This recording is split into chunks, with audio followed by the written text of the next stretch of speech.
When the heart chooses to stay. Chapter 1. The pain that doesn't ask for permission. The pain didn't arrive like an emergency. It didn't crash in. It didn't scream. It showed up the way real things usually do. Quietly, inconveniently, at the worst possible time. Daniel Harper was standing in his kitchen, barefoot on cold tile, staring at a half-filled coffee mug he didn't remember pouring. Morning light crept through the blinds in thin, tired lines. The house was silent in that way only empty houses are. No television, no footsteps, no one asking how he slept. He pressed a hand against his chest. Not sharp, not unbearable, just wrong.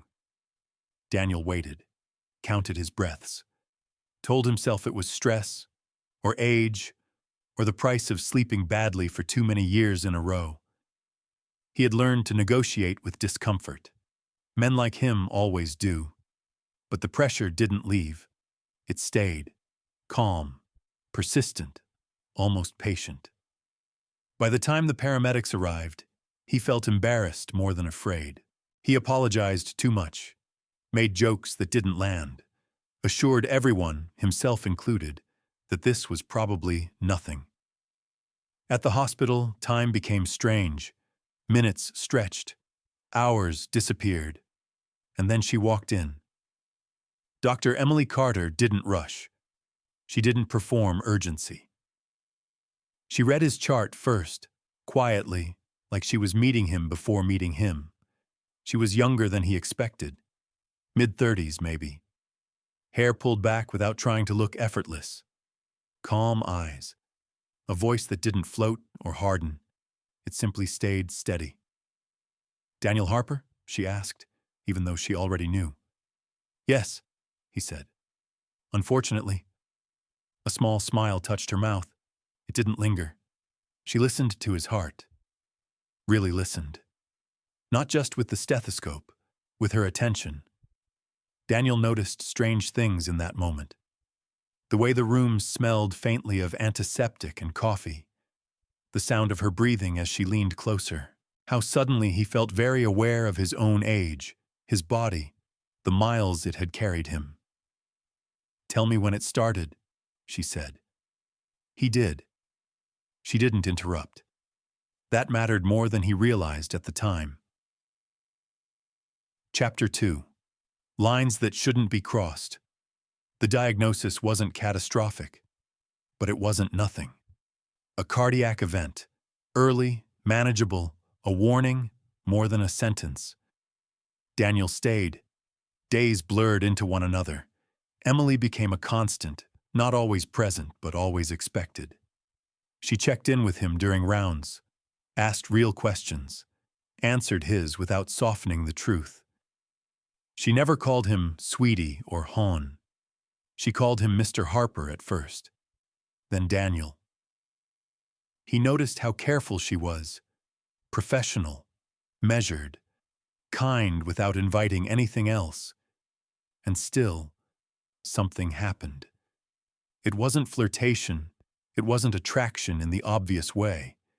It was conversation.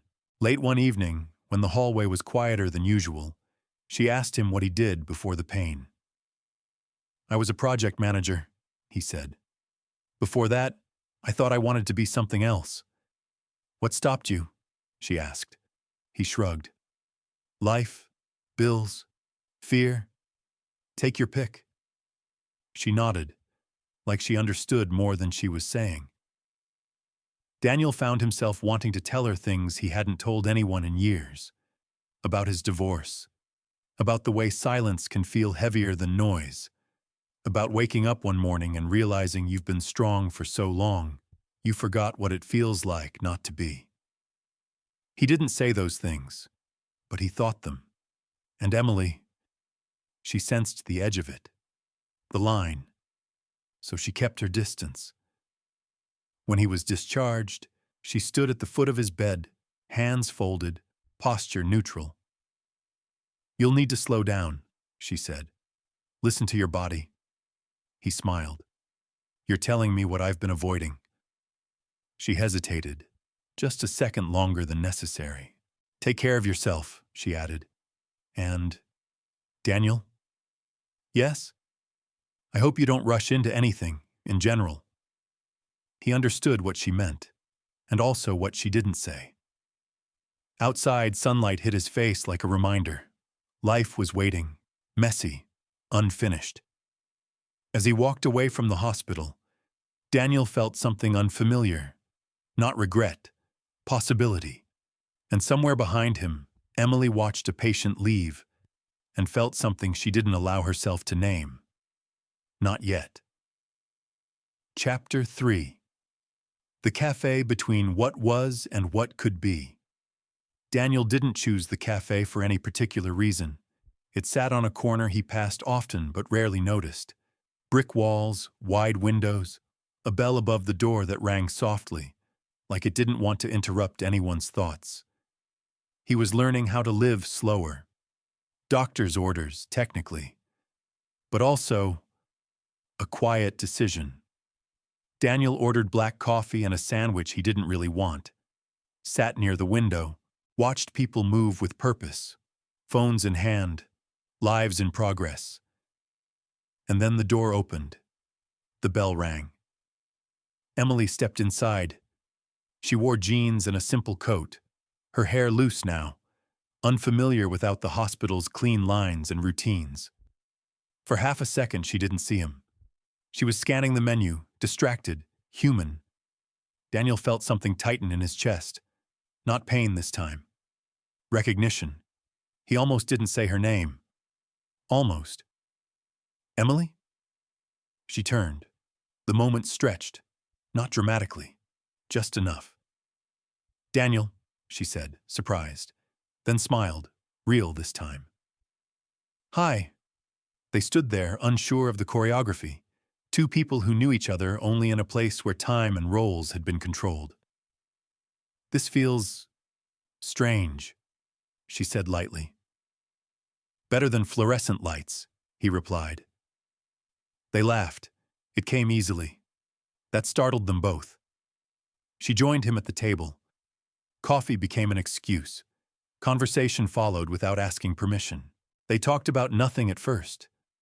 Weather, traffic, how hospital coffee should be classified as a public health concern. And then, slowly, about more. Emily spoke about med school like someone remembering a long storm. Daniel talked about work, about how being needed every minute of the day can hollow you out if you're not careful. He noticed how she listened. Not like a doctor, like a person.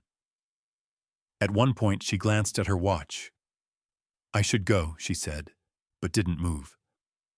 "So should I," he replied, staying exactly where he was. Silence settled between them. Comfortable, dangerous. "Daniel," she said gently, "you know this isn't—" "I know," he said, too quickly. "I don't want to complicate your life." She looked at him then. Really looked. "You don't," she said. "That's the problem." Outside, the afternoon slid toward evening. When they finally stood, there was no promise made, no line crossed, just a shared understanding that something had begun, whether they liked it or not. Chapter 4. The space between restraint and truth. They didn't rush. That mattered. Their second meeting wasn't planned exactly. A text, casual, careful, coffee again, then dinner framed as a discussion, not a date. Daniel insisted on boundaries. "You deserve someone closer to your age," he said one night, more firmly than he felt. "Someone without history." Emily studied him across the table. "You don't get to decide what I deserve," she said. Not angry, honest. He told her about the fear of being temporary, of holding her back, of waking up one morning and realizing he'd taken something from her that couldn't be returned. She listened. Let him finish. "I don't want a version of love that's convenient," she said quietly. "I want one that's real, even if it scares me." That word again. real. Daniel noticed how his life felt fuller without getting louder, how waiting for her messages didn't feel like desperation, but anticipation, how laughter came back in places it had gone silent. One evening, walking her to her car, the moment arrived without ceremony. No dramatic pause, no music, just the truth hovering between them. "I'm tired of pretending this is accidental," Emily said. "So am I," he admitted. They didn't kiss right away. They stood close, breathing the same air, letting the weight of the decision settle where it belonged. When they finally did, it wasn't hungry. It was certain.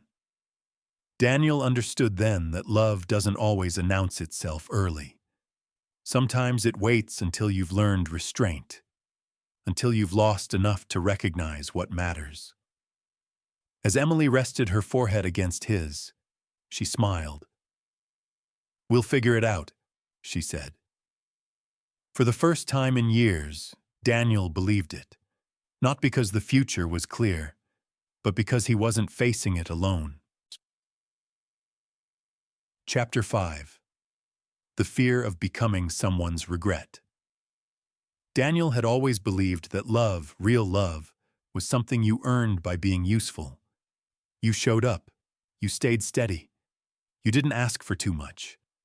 And somewhere along the way, people leaned on you without thinking twice. But this was different. With Emily, usefulness didn't matter. She didn't need him to fix anything. She didn't need advice or protection or certainty. She wanted him present. That frightened him more than any responsibility ever had. At night, lying awake, Daniel replayed conversations like evidence. The way she laughed too freely around him. The way she spoke about her future without hesitation. The ease with which she said we. He imagined the years ahead like a narrowing hallway. Her friends, younger, moving forward. Her life expanding. His slowing. He pictured himself 5 years from now. 10. Still caring, still trying. But watching her outgrow the space he could offer, the thought sat heavy in his chest. He didn't tell her any of this. Not yet. Instead, he became careful. Too careful. He chose words that softened expectation. He avoided plans too far ahead. He smiled through moments that deserved honesty. Emily noticed. She didn't accuse him. She waited. That made it worse. One evening, after she'd gone home, Daniel stood alone in his kitchen, staring at a half-empty glass of water, and realized something uncomfortable. He wasn't afraid of losing her.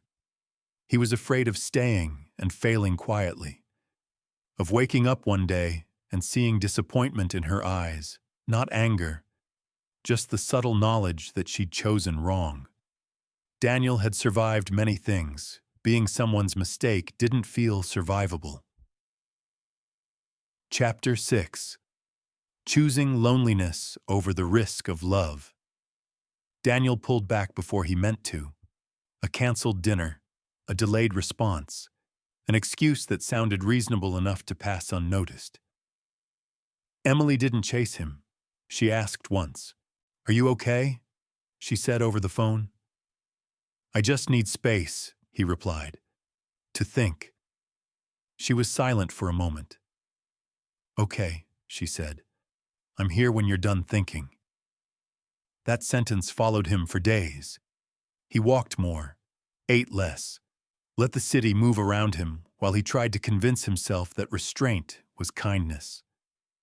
He told himself stories, that she deserved someone unburdened, that stepping aside was an act of care, that love, when unbalanced, should be refused. But beneath all of it was a quieter truth he avoided naming. Being alone was familiar. Loving her was not. One afternoon, Daniel sat on a park bench, watching a father teach his daughter how to ride a bike. The girl wobbled, fell, got up again. The father didn't rush. He stayed close enough to matter. Daniel felt something break open in him. It wasn't the age difference that scared him. It was the responsibility of being seen fully, not as a provider or protector, but as a man with limits. Emily had never asked him to be more than he was. That realization left him with nowhere to hide. That night he called her. "I've been trying to leave without hurting you," he said. "And?" she asked. "I think I've just been hurting both of us." She didn't rush to fill the silence. "I don't need you to be perfect," she said softly. "I need you to be honest, even when the honesty is messy." Daniel closed his eyes.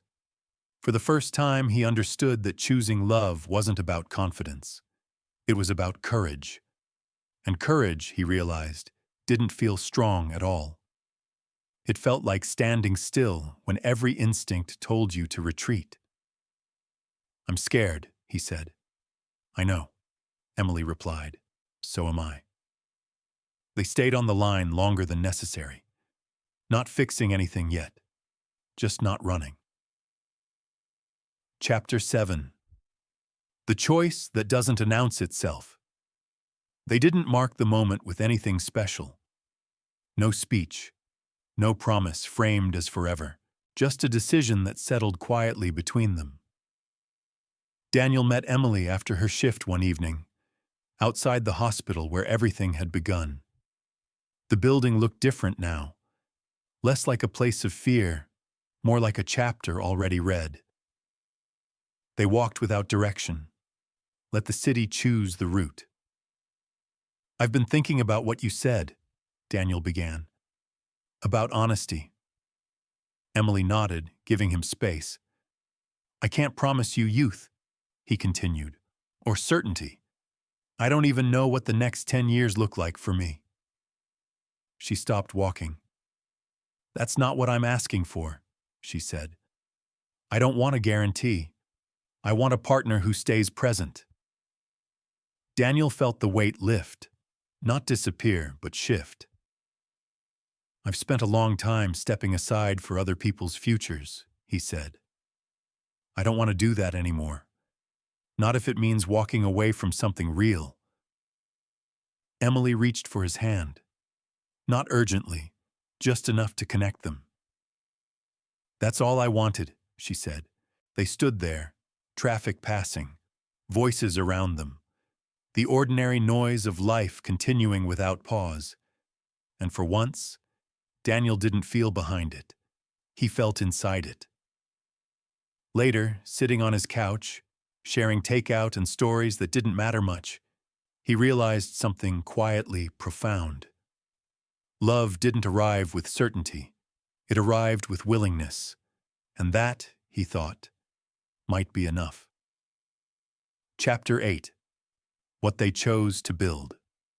Slowly time passed the way it always does, unevenly.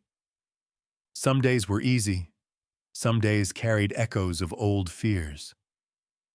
Daniel still noticed the years between them in mirrors and crowds, in the way strangers assumed things.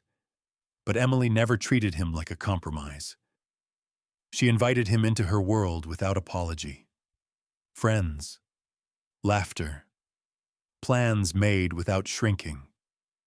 Daniel learned how to stop editing himself, to say when he was tired, to admit when something scared him, to let love be imperfect and still present. One morning, months later, they sat at the same café where they'd first met again. The bell rang. Coffee steamed. Nothing dramatic happened. Emily smiled across the table. "You look lighter," she said. "I feel like I stopped running," he replied. They talked about the future carefully, not as a fantasy, but as a series of choices they'd keep making. Together. As they left, Daniel held the door open for her. She paused. "You know," she said, "you don't have to protect me from my own decisions." "I know," he smiled, "but I'll walk beside you while you make them." That was the shape of their love. Not loud, not rushed, but steady enough to last. And as they stepped back into the day, Daniel felt something he hadn't expected when he first walked into the hospital months ago. Gratitude, not for surviving, but for staying. If this story stayed with you, don't rush away. Take a second. Breathe. And if it touched something personal, someone you've loved, someone you were afraid to choose, or a moment you almost walked away from, tap like. It helps this story find people who need it. Subscribe if you want more quiet, human stories about love, loss, and the choices that shape our lives. And if you feel comfortable, leave a comment. Not a review, just a thought, a sentence, a feeling. Someone else reading it might realize they're not alone. Thank you for listening.